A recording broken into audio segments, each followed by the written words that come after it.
woman in business is just being okay with being in the background sometimes. These people are so nice to me, and then the guys, poor guys, they'll just like yell at them, and it's just like, what? That's women's empowerment right there. Get under the hood. Get under the sink. I think I died to a lot of dreams. Control is an illusion. Control is an illusion. Go ahead and write that down. Ooh, let's go. We don't talk like that. We don't sound like that. Hey, YouTube world. We're glad you're here. This is Coffee Snob. I'm Chelsea. I'm here with Lance and Sarah, special guest. And today we're going to be doing some girl talk. It's gonna be lots of fun. We invited Lance too. They gave me a pink shirt, so I'm in. Yeah, you're one of us now. All right. That's all it takes. Yep. Well, thanks for joining us today. We've got the girls here in the business, and we are gonna talk women in business. We're gonna talk about challenges or benefits or whatever. So I've got a few questions for you guys if you'll allow it. Yeah, we'll allow it. It's fine. Thank you. I don't know, how this usually goes. You're doing girl so talk, good. This is so good. It feels like a slumber party already. Cup of tea here, or however y'all do this. Okay, so this first one is for Sarah. Tell us first about your journey into the world of coffee. Like, first of all, let's kind of like get to know you. Like, how'd you get here?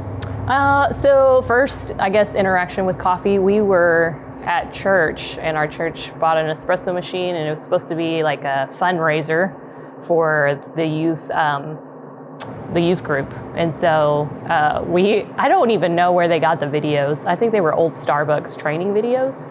And we sat there and we watched them, and, there's a few of us that got thrown into, helping with the coffee shop. It was a lot of fun on Sunday morning.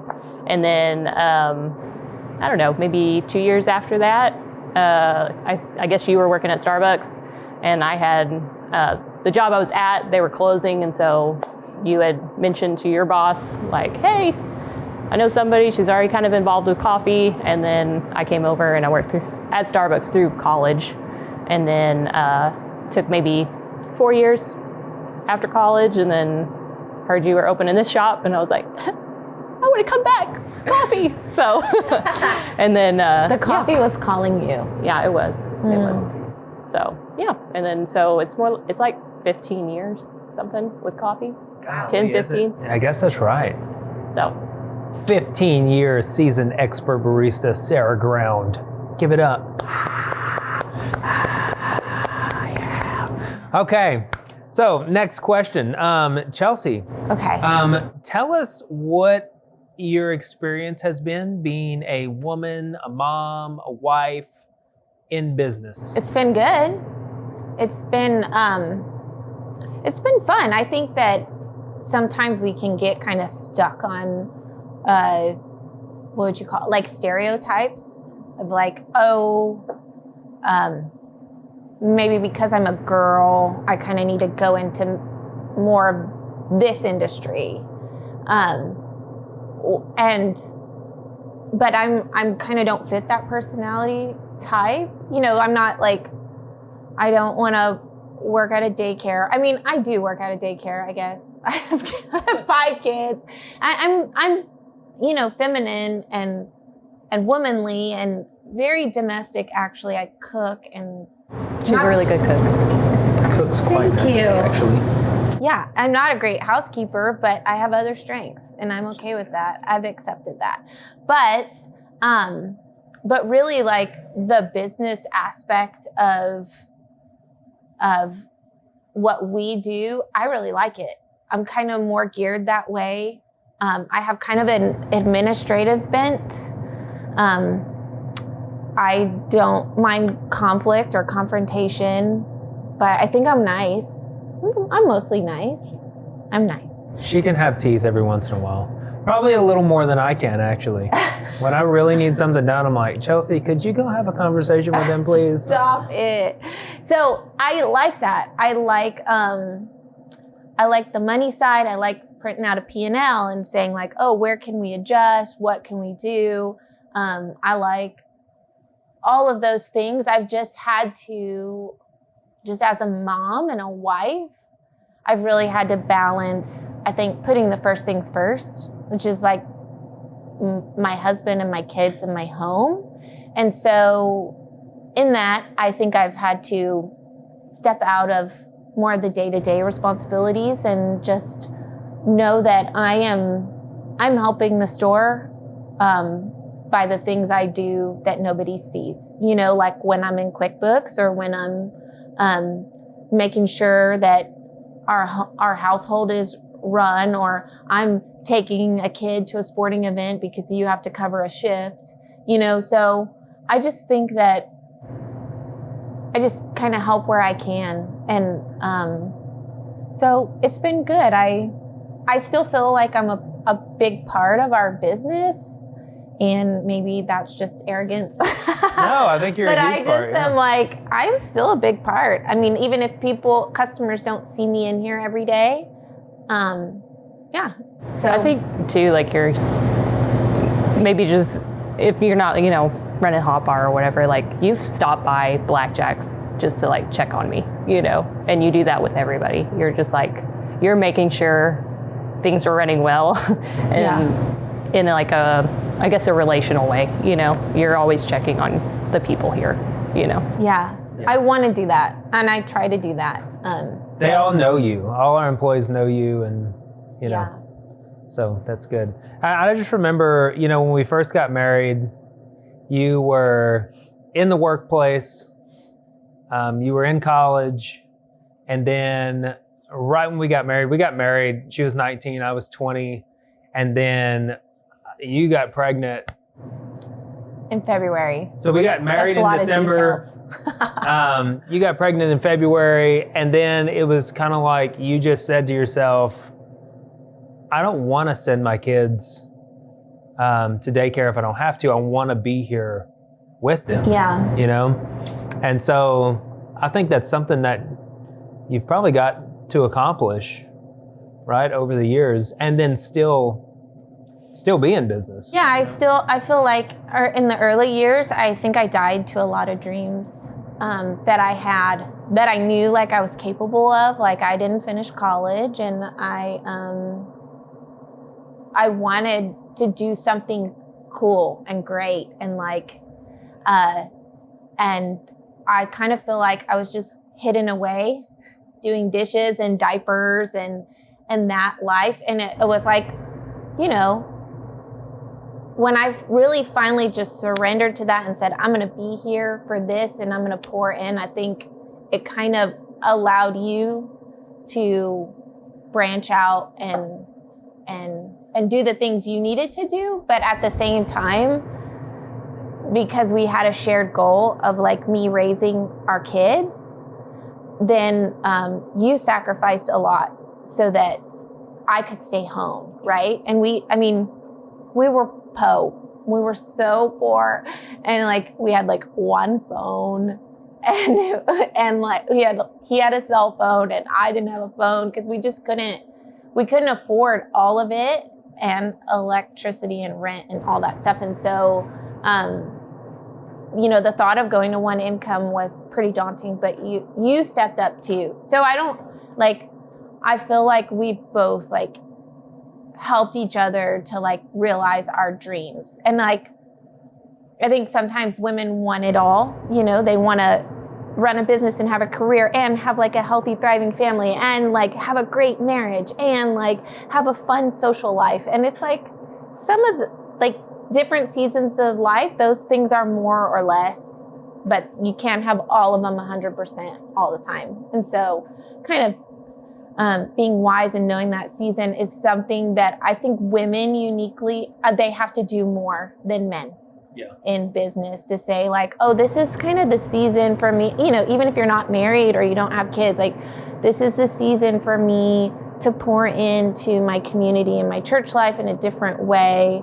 Or, you know, maybe this is the season for me to travel and do that thing that I've been wanting to do. Or, and like, maybe step back from the career side of things, because ultimately we just, you know, we want to be fulfilled And so but I think if we get spread too thin, it's hard to feel that satisfaction in what you're doing. Yeah, I think that's a really good point. Like, you can't have it all. Yeah. You can't have everything because there's only one of you. You only have so much time. And I think we even talked about this on a previous podcast before, is like, that's where I went temporarily. It was like I was trying to do it all and I just couldn't because there wasn't enough of me to go around. Yeah. And I finally landed on what my priority needs to be is my family. Right. Like, I need to be there. I don't need to be playing music, or I don't need to be working on stuff all into the hours of the night. Like, I need to be home. Yeah.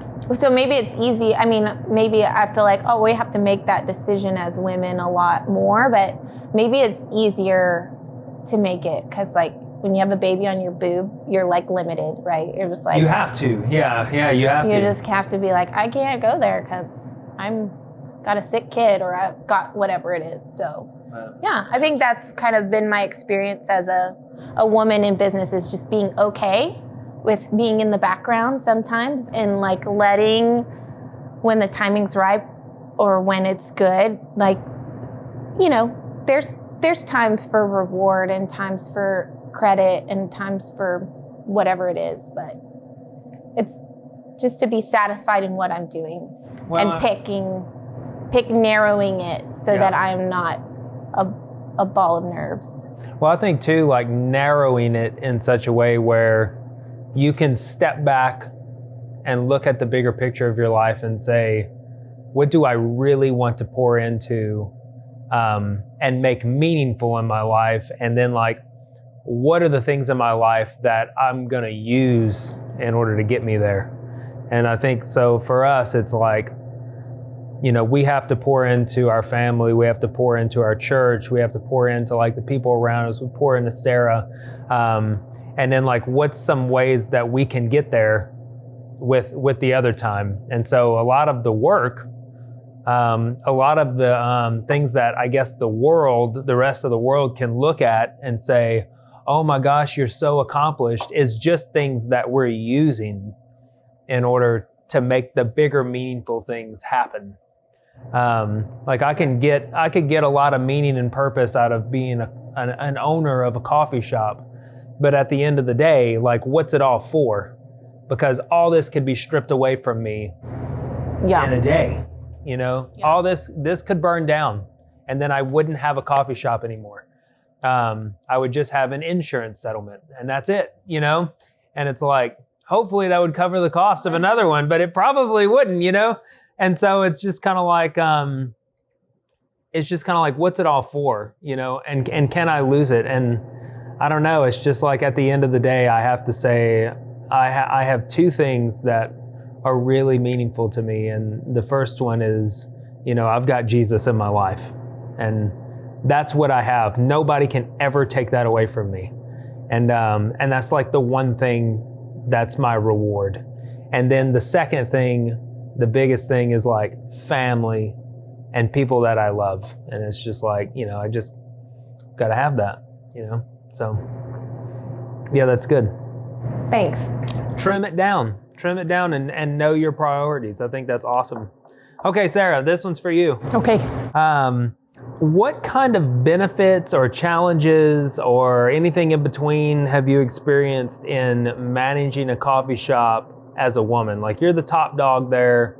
Like, what have you experienced there? Like, what's something that you can give us? Yeah, some multiple things. I guess one benefit would just be, I think people are a lot, I don't want to say kinder, but like I've heard from like my male employees or like people that I worked with here, and it's like, these people are so nice to me, and then the poor guys, they'll just like yell at them, and it's just like, what? You know, and so it's a weird dynamic where sometimes customers just, they feel like hey, single Sarah. No, not like that. But like, they will yell at a guy if they're upset. Yeah. With a girl, they're a lot less. So chivalry's not dead. No, it's not. It's not. Way to go. Sorry, guys, but yeah. But I don't know. It's not really, I guess, kind of a benefit, but I mean, there's like benefits to just, I guess women are a little bit more nurturing when they approach people. And so I think we come off a little bit less intimidating. So if there's a conflict that I have to address, it's not going to be like, I don't have to break down those walls as much, I guess. But they might, do you feel like they're like, Sarah will let this slide? I feel like that's more my personality rather than me being a woman. And so I just, I hate conflict, and it's really like if I approach someone, I'm like, sorry, I had to approach you about this thing that you're doing wrong, you know. And you're I've learned, apologizing to them sorry that you're things doing wrong. it. So sorry, Yeah. you're terrible. No, so yeah, I've learned, you know, a little bit beyond that, but that's how it comes across sometimes, and I'm like, man, stop saying sorry. Sometimes when Sarah and I have worked in the morning when we get a truck in and we're having to deal with all the heavy boxes, I'm like, gosh, I just wish Lance was here to lift these You boxes. could use that extra muscle mass. Yeah. I literally Blackjack's is just all the storage is up. And so we have to get on this ladder, like, and it's so hard. And I'm like, man. So yeah, there's a challenge. That's where we're lacking. Yeah. We need just maybe we just need to get in the weight room. You need It's some buff probably true. guys around you just to follow you around and be like, Can I lift this for you? Yeah. Or fix the sink? Yes, that's difficult. So I actually do enjoy like I'll YouTube something and fix something on my car, like door, window, whatever. Like I enjoy doing stuff like that. But some things I just don't have. I feel like I called my brother the other day because I was just like, hey, what's this part called? Because I don't know. But it's like guys just already have it in their brains. I don't know where they store all this info. They just know, like, oh, that's a wrench. that's a distributor. Yeah. I held something up. I was like, Richard, is it this? And he's like, no, Sarah, like that is not the tool. So I had to go to the hardware store and pick something up. But And how old is your brother? Will this work? he's 20. He just turned 20. Okay, yeah. So he's probably pretty green too, but he already knows. he It's already just knows. in Well, there. I called him and he's like, you can see there's a Before hood of a car. He's working on it. And I was like, call the right guy, you know? I am in the right place. Hey, He's that's- literally fixing something. That's women's empowerment right there. Get under the hood. Get under the sink. Shut up, Lance. This is girl talk. But when you have to fix Sorry, the AC, sorry. that Do was not be condescending. so. Well, Sarah's doing it. Okay, so anything else? Anything else on that? I think so. Well, maybe just like, sometimes talking with the repairmen that I have to call, sometimes that does not go well. Yeah. And I'm like, oh, my pride, because it's just like in one ear and out the other. And I'm like, and then like it happened here at Lakeville a couple times where I was just like, I say something and they're like, there's a problem. And then you come and you're like, I think it's this. They're like, yeah, I think so. And I'm like, These male chauvinists, what are they doing? I'm very grateful for them. Like they come in, they fix it. You're like, it's totally fine. But sometimes that is like, ow, it hurts when they don't listen. Well, you take that with grace. When they don't hear you. It's probably because I was like, is this the tool? They're like, no. I think it's I've different. lost all respect for you. I think it's different with men because if we say, hey, that's what it is, and then they say, no, it's not, and then it goes, and if I find out that's what it is, oh, he's gonna get it. I told you that's what it was. I mean, that's what it's gonna be, and he knows it's coming with a guy, but maybe with a woman, I don't know if maybe y'all don't do that. Yeah. I know, because it's this like weird competition thing. It's like, oh, I knew that, and you did it, and It is. You're right. It's weird competition. It's weird competition. It's weird. We're just weird. I'll just say it. So sorry. Back to girl talk. Girl talk. Sarah, I got another one for you. You've traveled like all over the world. I think you've been to like 7 different countries, maybe 8 if you include U.S. Have you been to Mexico? No. Well, I stepped in the Rio Grande. It counts. That counts. Okay. No. I've been to Mexico. We need to go to Cancun. Yeah. Let's plan a trip. Ooh, No, let's go. Girl trip. Okay. Girl trip. All right. That's not fair.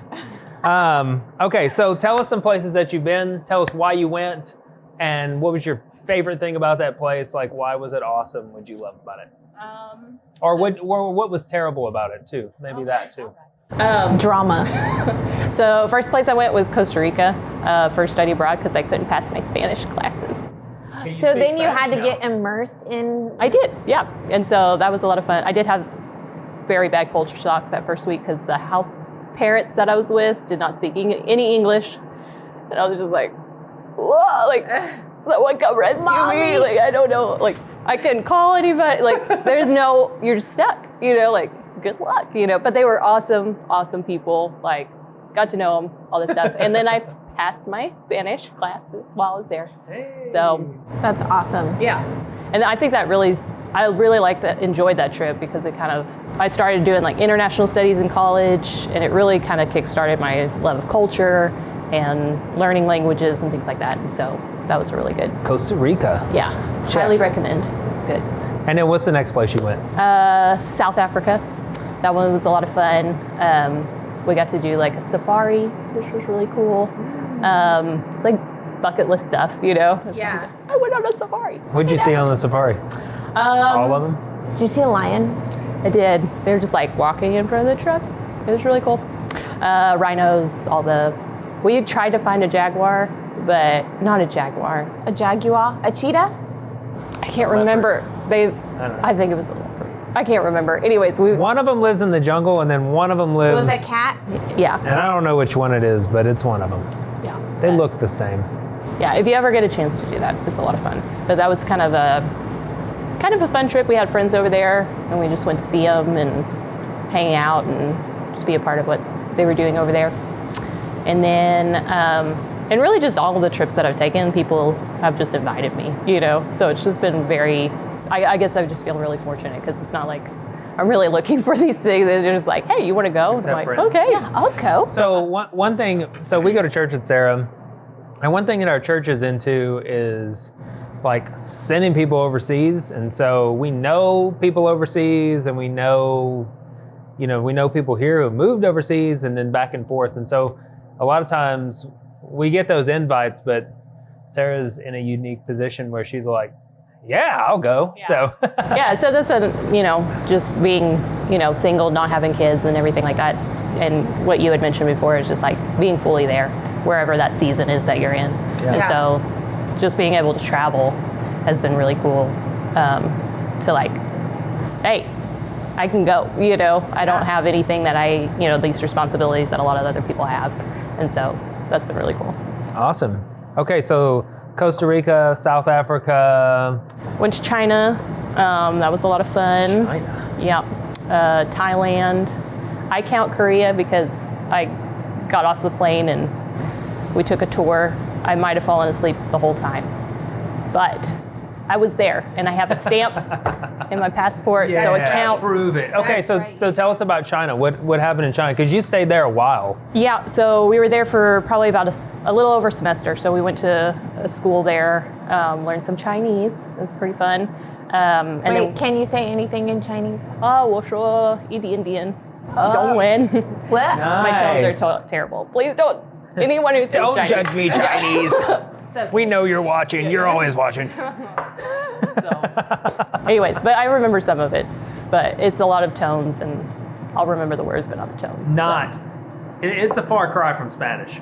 Yeah, but the grammar I think is a lot easier. So Okay, cool. it's just, for me, it was just word memory. So what's some cool things that you took away from China? Because you were there a while. Culture shock in Costa Rica is probably way different from culture shock in China, right? Well, I think Costa Rica, I didn't really have culture shock when I went over to China, like I did in Costa Rica. And so I think just learning control is an illusion, Yeah. And so like going there is just like, well, you got to be flexible. Control is an illusion. Go ahead and write that down. Yeah. So, and that helped coming back even like I think Americans, we like to have our day scheduled. We have our own car. Like we are going to go to the place that we want to go. And then living overseas, especially if you don't, if you have to take public transportation, like the bus might not show up. We went to Walmart one day and we have all of our groceries. They don't give you bags, so we have all these totes, like Aldi, and we're trying to find a taxi. And we just keep walking. And we're like, where?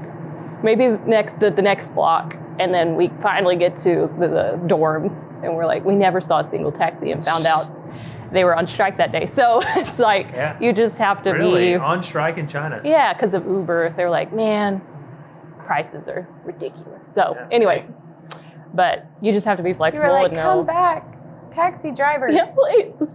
Sweating. We don't walk in Texas. So. Yeah, we don't walk anywhere. Yeah. We drive Nothing's across the close. street in Texas. Yeah. So anyways, just, that was a good part of China, was just learning that control is a silly idea that especially Americans have, I think. And just, that was a good lesson too of like, hey, be interruptible, Yeah. So. Well, that's one thing that I've noticed even in our few travels that we've had is time when you go to another country a lot of times is a lot more of a fluid thing than in America. When we say 4:30, we're going to be there at 4:30. When they say 4:30, if they show up at 6, if they show up at, we showed up, I've been trying to tell Lance this for years. Time is an illusion. Yeah. It's fluid. We'll get there when we get there. Okay? Especially like in an airplane. That's where time is an illusion. That is Yeah, that's weird. Get there the same day you left. If you go around the world fast enough, can you go backwards in time? I don't know. Anyway, okay. I know. Okay. We're at China. That's like the third place on the list. Yeah. Next one. Thailand. That was a lot of fun. It was just kind of vacation time. Yes. We went Did to- you ride an elephant? I did. You did? I got kissed by an elephant. Oh Really? my gosh. They were like, and they're really slobbery. I didn't know. Ew. Or snotty. I guess it would be snotty. That's yeah. gross, They're yeah. nose. Anyways, but elephants are my favorite animals, so I was just like, oh, okay. So Sarah, that's so beautiful. I know. I had an elephant pick me up with its trunk when I was in Thailand, and I'm glad it didn't just Lance kill and me. I rode an elephant at Scarborough Fair when we were 16 and 17 years old. Yeah. And that was our first elephant ride. Was together. Anyway. Okay, Thailand. Yep. Okay. Thailand. Where did I go next? I think I went to Turkey next. Turkey. That was a lot of fun. We had some friends there, got to visit them. We also we took some language, but I can say. Art, you did a lot of art, Yeah, right? that was more like a art trip, and so that's we got to get art lessons. So what's the art? Tell us about the art. Like, was it just painting or? Yeah, we did some painting. We did like a booklet. We got to kind of like put that together, and really it was like we got to see a lot of artists. Turkey is a beautiful, beautiful country, and I feel like every step of the way we just kind of met these creative, artistic people. It was awesome. That is so cool. Yeah. That's a cool trip. Okay, Turkey. Turkey, and then bucket list, like always wanted to go Australia. I got to go last year. It was awesome. Yeah, that's right. So it was so much fun. I actually went with Bailey, who works here at the country store. Yeah. And it was just, the flight is so long. It is. How many hours? Wait, how long? It was like, going there was like 17. From Dallas? Yes. But it was nonstop, so. That's kind of nice. We did that 15-hour to Dubai, but then we still had like another 6 hours to Thailand, and then like another hour to Chiang Mai. Yeah. So. Yeah. It's rough. So, but if you just get, and on that, so it's for my birthday, we went, and I was about to get on the plane, and they called me up to the desk, and they're like, hey, are you Sarah? And I was like, yes. And they go, happy birthday. And they give me a new ticket. It was a packed flight, and I'm like, okay, thank you. And I thought they gave me an aisle seat instead, because I was in the middle. I was like, man. So I was like, they upgraded me to an aisle seat. They gave me a whole row to myself. What? So shout out to Qantas. Y'all are amazing. For your birthday? For my birthday. The ticket said, "Happy birthday, Sarah." Oh my A whole row? Yeah. Did you That's stretch awesome. out? Where was Oh, yeah. Bailey? Like a sardine Babe. crammed in. Sorry, Bailey. Two huge guys. Yeah. So no, that was my flight on the way back. But anyway, I was like, listen, it was my birthday last time. But no, Bailey had gone and asked somebody like, hey, could you switch this? And she got an aisle seat, so she was good. And I think, that's what it was. She got a seat that was broken next to her, so she didn't have to sit by anybody. Just an empty seat. Note to self: break the seat next to you. Stop it. All right. And that was it.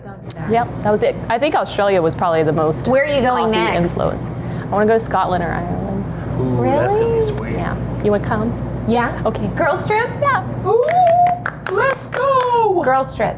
All Not of you. us. We don't talk like that. We don't sound like that. Well, I'm trying. My voice no, is too just deep stick for with the them. pink shirt. Okay. No high-pitched squeals, unless it's coming from me. Okay. Tell us about some of your roles and responsibilities in the business that we have for Lingoville, for Blackjacks, I know we might have hit a little bit about this, but we've also got some expansion happening right now. We got a new shop coming to Stephenville, Yep. so we're excited about that. So I have a little bit different roles for kind of each place, but because I'm not really involved in like the day-to-day, so for QuickBooks, for Lingoville, I do all our QuickBooks and all our accounting. And I'm still really growing and learning a lot about that. And it's been quite stretching. Like the end of the year, you're sending out W-2s and it's quite a bit. But I do like all the payroll and all that kind of stuff. And I've been training someone to kind of come alongside me and help me with that data entry. So that's been really nice. And that's kind of so I can focus more on the things I like, which would be like event planning, some different marketing stuff. I'm going to be looking at this week. I'm actually shopping for a new point of sales because I'm not happy with ours, and I'm just kind of strategizing on some way to save us money and or really to keep more of the hard-earned money that we make instead of like shelling it out in processing fees. And so I like to talk about like promotions, like, spring's coming, like what are we going to do? Summer's coming, what does that need to look like? Okay, winter's coming. And then different like events in the community. I like kind of having a vision for that and kind of. I feel like you're kind of just like, well, both of you, but like, just like you dream for the store, and you have these like great creative, like, and then you put goals ahead of us, and we're like, that's what we're building to. Yeah, I feel like when you're in the day-to-day all the time, you kind of get this like narrow vision with blinders on. Yeah. And you're looking at what you're looking at, and then to have somebody like you that kind of sees the bird's eye view of things, it really helps. Yeah, and I think I see the store from a customer's perspective more than you guys get to. So I can be like, that shelf was dusty, or like, like I don't like how that's organized, or things like that. And I feel like I kind of get to be a soundboard for you. And sometimes I just have random ideas too. And I'm like, hey, what do you think about that? And Lance will be like, oh, that's good. Or I don't think that's for this year, or whatever. And so, but I do think that I get to dream for the store. And then I try to like always check in with Sarah. Like I want to take care of her. But she takes care of me too. And like when I'm with her, like I'm like, so refreshing to be together. And So I'm excited as we transition into having King Coffee to just kind of get to dream with Sarah more, and but then like kind of watch her as she implements that. Like, oh, we want to do a street dance on the square, or oh, we want to have an open mic night, or that kind of stuff. I like that. That's fun for me. So I think I try to make sure that we're being profitable, and I try to just kind of dream about things that refresh and bring new life to the store kind of each quarter. Sarah, your roles are different as like a manager in the day-to-day. What would you say your roles? Yeah, just, taking care of the employees and the running at Blackjacks.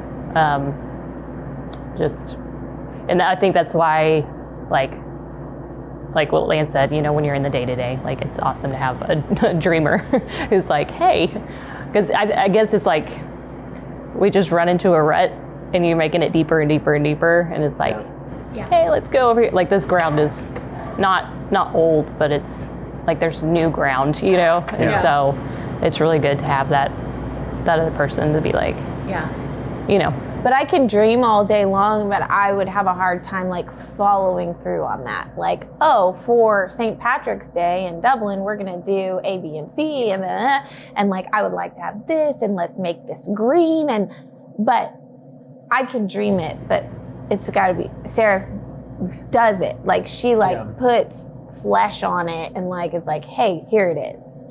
Well, and it's important to have those people who are external coming in and saying that stuff, because a lot of times I'll shoot my own ideas down as soon as they come up, because, making a green drink versus making a normal drink, in my mind, it immediately just says, that's more work, eliminate it.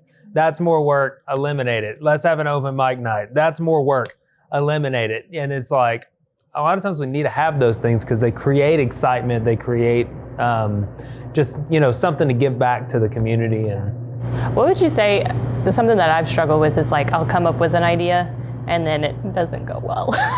You're like, oh, like last year we did soda, which it went okay, but it was freezing that day, so it's like, we should have done hot chocolate, just like small things like that. But what would you say is just a good word over that of like when you've been a dreamer and you've, put an idea out there and it's like, how do you keep pushing for that? Well, so because I look at the money end of things, a lot of times I'm trying to make this dream that I'm trying to work out like cost effective still. So sometimes you have very extravagant dreamers who don't even know what's going on with the money, and then that's where you can get into a big problem. But if I'm like, we should do this, and it's like, it didn't go that well, or it didn't like bring in the revenue I thought it was gonna bring in, it's a lot of times I'm like, I would have paid more than that for like a weekend away, and we tried it. And so I think to just like kind of dream with kind of like your cost in mind, so you don't, how like when you go and you accidentally spend too much money, I don't ever do that, Lance. I never do that. But some people do, and I've heard about it. Yeah. I'm just talking for a friend. And you're just like, what happened? And so I don't like that feeling, but at the same time, like, I'm just, in my mind, I have to be reasonable. It's like, am I trying? Yeah. Am I dreaming? Yeah. Did I send us into bankruptcy? No. It's okay. Like, give myself some grace. And then I always like to look at if it fails, or if it's not what it could be, that's how you know how to adjust. Yeah. And so it's kind of a gift. You're like, oh, because we're still figuring out Dublin. We're still figuring out Lingleville. We're going to be figuring out Stephenville. Like, what makes them tick? What do they want? And you got to put it out there. And if they don't take it, you're like, oh, I learned something really valuable. And so if what you spent on this little venture is about the price of education, then good, you learned something. You know, give yourself some grace. It's good. Yeah. So, yeah. Okay, we got anything else? I think that concludes our girl talk this evening. Thanks for joining us. Thanks for checking out the Coffee Snob podcast. Hey, if you're in Lingleville, if you're in Dublin, if you're in Stephenville, we'd love you to swing by. Come check out the shops. Check out our new shop coming soon, King Coffee, Stephenville, Texas. We'll see you there.